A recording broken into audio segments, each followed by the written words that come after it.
जा रहे हैं। संस्कार, आज के समय पर लोगों को कितने संस्कार याद हैं? केवल 2 संस्कार याद है बाबू। ना तो किसी को पता कि जातकरण संस्कार क्या होता है, ना नामकरण संस्कार क्या होता है, कर्णछेदन संस्कार क्या होता है, सारे संस्कार भूल गए हैं।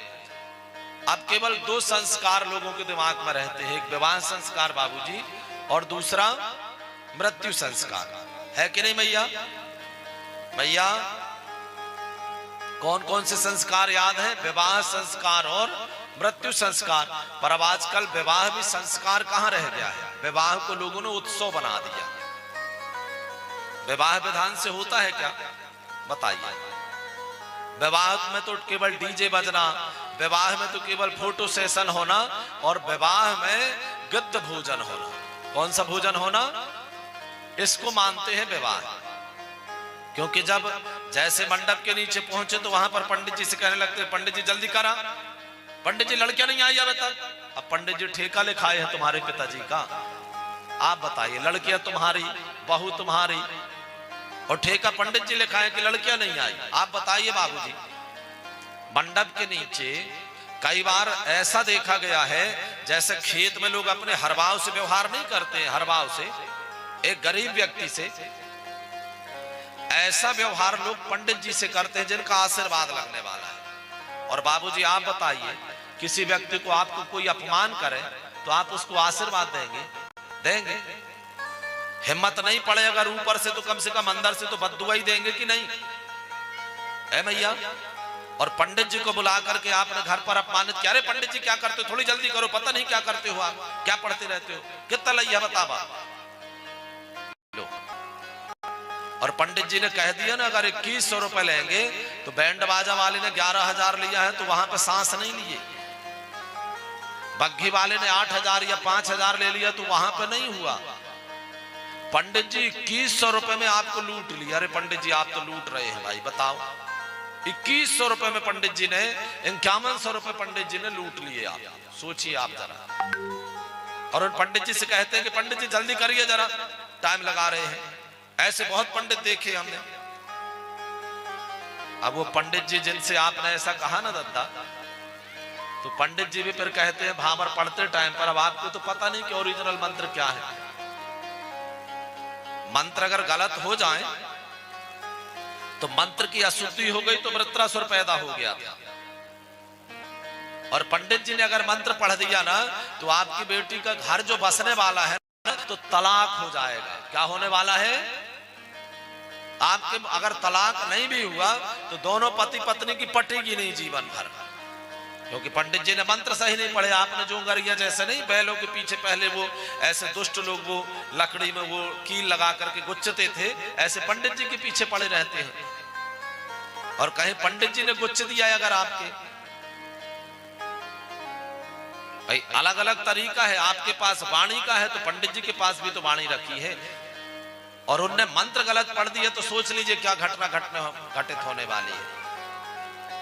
इसलिए माई बाप जब हमारे घर पर कोई आचार्य आवे तो उसका सम्मान करें। वो देवताओं का आराधन करके उन देवताओं से हमारे जीवन में आशीर्वाद, मंगल का आचरण, मंगल का सूचक कराने वाले हैं। वो हमारे जीवन में देवताओं का आशीर्वाद दिलाने वाले हैं। इसलिए हमेशा ध्यान रखना चाहिए। दूसरी बात भैया, विवाह संस्कार है। जब विवाह करें ना घर पर तो नाच गाना हल्दी के दिन कर लो आप। विवाह के दिन कम से कम पंडित जी को पूरा टाइम दें कि आप अच्छे से विवाह कराइए। थोड़ी देर लगे ना लगने दीजिए, आप तो कराइए। क्योंकि अगर आप चढ़ चढ़ बैठेंगे तो पंडित जी को करना क्या है, एक मंत्र पढ़ने की बजाय आधी लाइन का पढ़ेंगे। आपको लगा कि पढ़ दिया उन्होंने और पंडित जी ने तो निपटा दिया। यजमान कहते हैं पंडित जी जल्दी निपटाओ, तो पंडित जी भी निपटाइया देते हैं। तो पहली बात तो ये प्रयास किया करें कि आचार्य ऐसा होना चाहिए, पंडित ऐसा होना चाहिए बाबूजी जिसने गुरुकुल में अध्ययन किया हो। कहाँ अध्ययन किया हो? गुरुकुल में, संस्कृत विद्यालय का पढ़ा हो गए।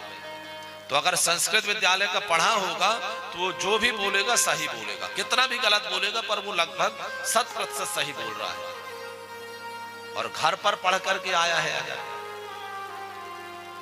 घर पर ही केवल कहीं से पढ़ाई नहीं किया, ऐसे देख देख करके वो कहें हम तो भाई बड़े अच्छे पंडित हैं। कितने भी अच्छे पंडित होंगे वो वेद मंत्र शुद्ध बोल ही नहीं सकते अगर घर पर कितना भी अभ्यास कर लें, आप कितना भी उनको मानते रहे। इसलिए हमेशा प्रथम उनमें आप थोड़ी दक्षिणा, संस्कृत विद्यालय के पढ़े तो दक्षिणा ज्यादा लगेगी, तो दक्षिणा अगर आप ज्यादा देंगे तो आपके घर पर विधान से पूजन भी तो हो रहा है, उसका फल भी तो मिल रहा है।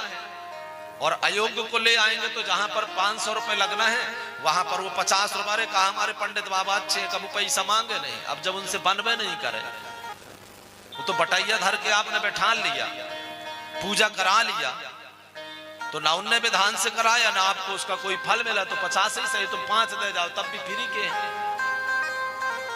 इसलिए हमेशा योग्य ब्राह्मण को पहली प्राथमिकता दें, क्योंकि हमारे शास्त्र कहते हैं कि जलती अग्नि में हवन करने का फल है, राख में करोगे तो क्या मिला, है ना। तो गर्गाचार्य जी महाराज से वसुदेव जी ने निवेदन किया कि गुरुजी आप जाए ना एक दिन गोकुल में, हमारे बच्चों के नामकरण नहीं हुए हैं, तो उनको ये पता नहीं चले नंद बाबा को कि नंद बाबा के घर पर जो बेटा है वो भी हमारा है, और आप बच्चों का नामकरण करके आए।